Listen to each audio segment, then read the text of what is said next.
Bonjour. C'est toi Alice Bagnel, tu travailles sur les primates au Gabon si je me trompe pas?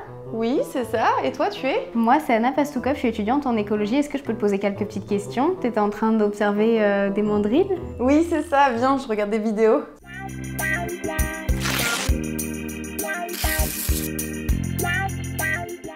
Et du coup, ils sont en train de faire quoi là sur la vidéo? Bah là, tu vois, en fait, ils sont en train de se toiletter. Donc là, on a 87, c'est notre mâle dominant du groupe qui reçoit un toilettage de 39. C'est une de nos autres femelles du groupe.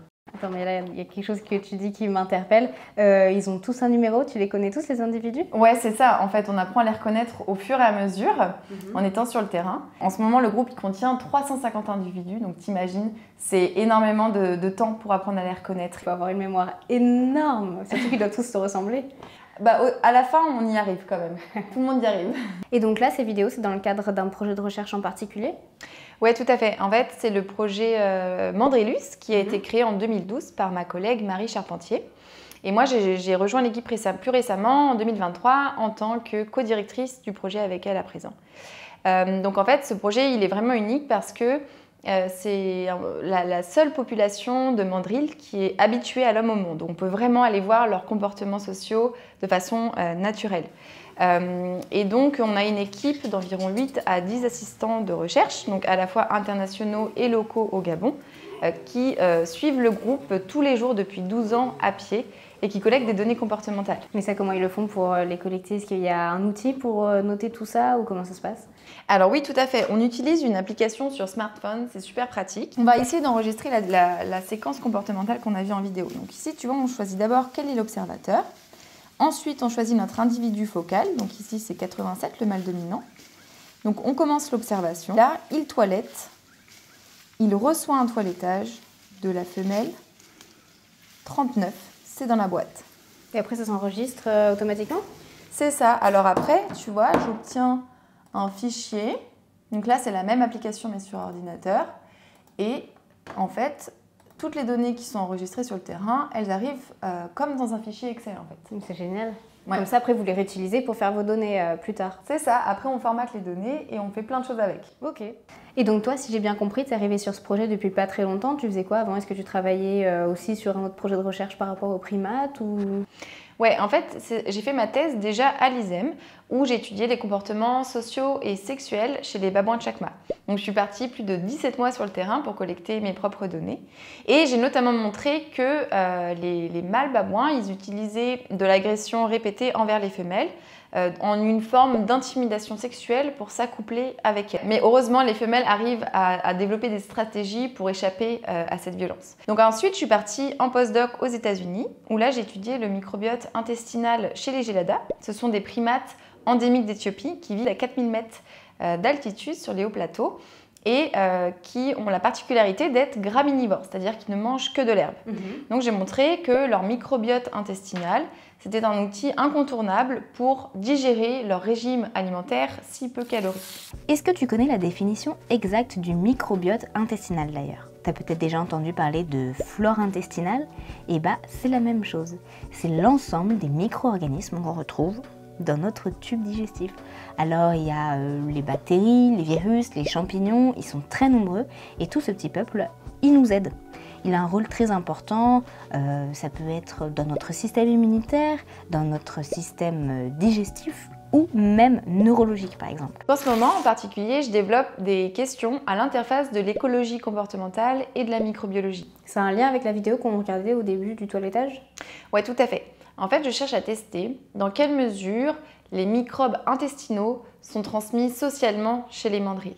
En fait, on s'est rendu compte récemment chez l'homme que environ 15 à 20% de nos microbes intestinaux étaient acquis via nos interactions sociales avec les gens que nous côtoyons. C'est incroyable ça. Ouais, mais on ne sait pas les conséquences de ce microbiote social sur la santé des individus. Donc moi, je cherche à tester dans quelle mesure ces microbes sociaux ils modulent l'immunité de l'hôte et ils permettent une résistance face aux pathogènes chez les mandrilles. Ok, et là tu fais ça ici du coup en France quand tu travailles C'est ça. Donc la première étape, c'est de reconstruire les réseaux sociaux entre les individus du groupe. Tu veux que je te montre comment on fait? Avec plaisir. Donc tu vois, à partir du fichier CyberTracker que je t'ai montré tout à l'heure, on peut calculer un taux de toilettage entre tous les individus du groupe. Ok. Et après, on analyse ça sur R grâce à des réseaux sociaux en fait. Ouais, ça fait plaisir de voir le logiciel, on le voit pas mal en cours de licence et de master, du coup ça fait plaisir de le voir utilisé par des vrais chercheurs. C'est vraiment notre logiciel principal pour faire des calculs et des statistiques. Donc ici, tu vois, je te représente le réseau en 2013. Donc en vert, on a les mâles et en jaune, on a les femelles. Et donc les liens qui les relient, c'est justement la force des liens sociaux, ces taux de toilettage entre individus. Et donc tu vois, il y a des individus qui sont très isolés socialement, comme 107, et d'autres au contraire qui sont bien plus intégrés, comme 54, qui a plein de partenaires sociaux.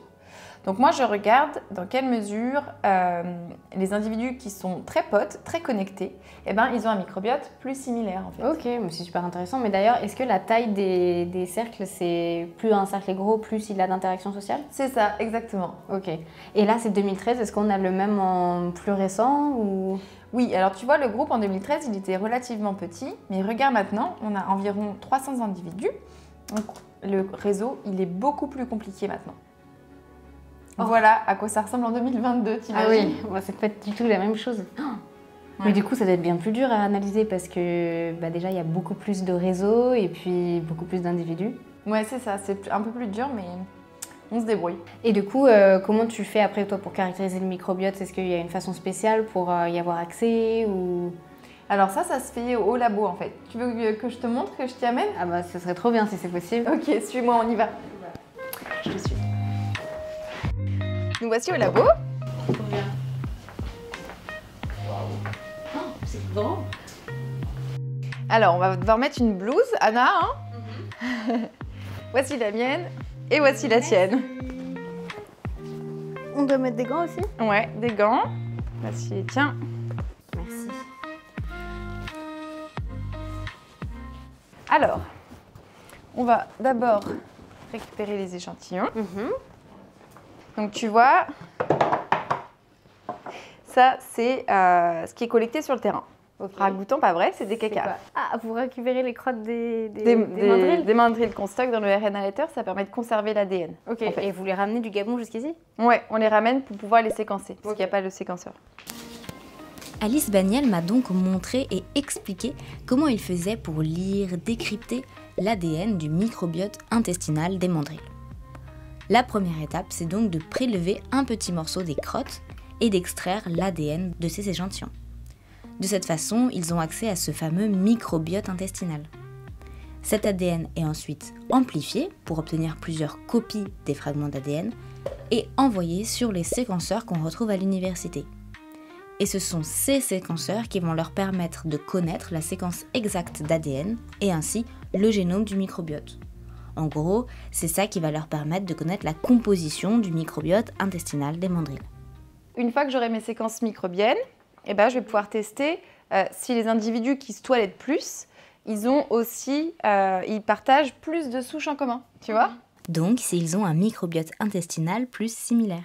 Après, une fois qu'ils ont identifié ce microbiote intestinal social, ils vont aussi tester l'immunité des mandrilles. En fait, ils vont regarder si le microbiote partagé va permettre d'avoir des résistances plus fortes aux pathogènes et si ça va affecter ou non la survie et le succès reproducteur des mandrilles. Et du coup, je me demandais si le microbiote des mandrilles il peut être transmis d'individu en individu. Est-ce qu'il peut aussi être transmis à l'homme?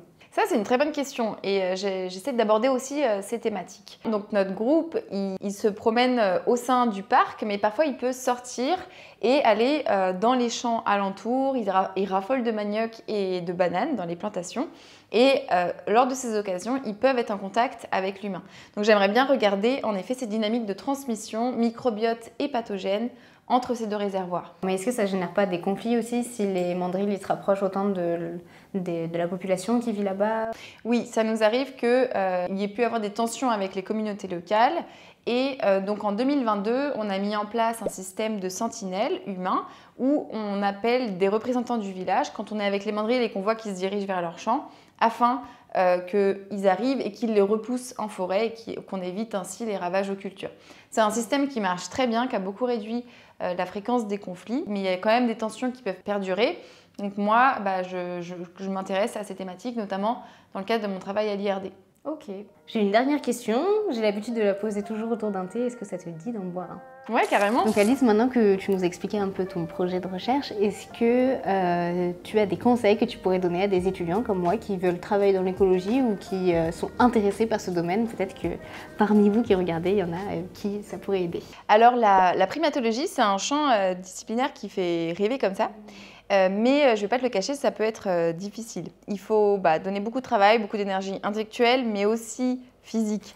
Parce que suivre les primates toute la journée dans des forêts denses et accidentées, sous de fortes chaleurs, c'est pas toujours facile.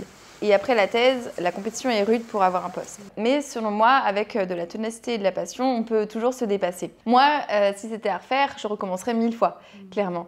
Mon plus beau souvenir, je crois que c'est fin de journée avec mon groupe de babouins à regarder le coucher de soleil avec eux. C'est vraiment magique. Ça fait rêver. Est-ce que je peux passer un message pour ceux qui nous écoutent? Bien sûr.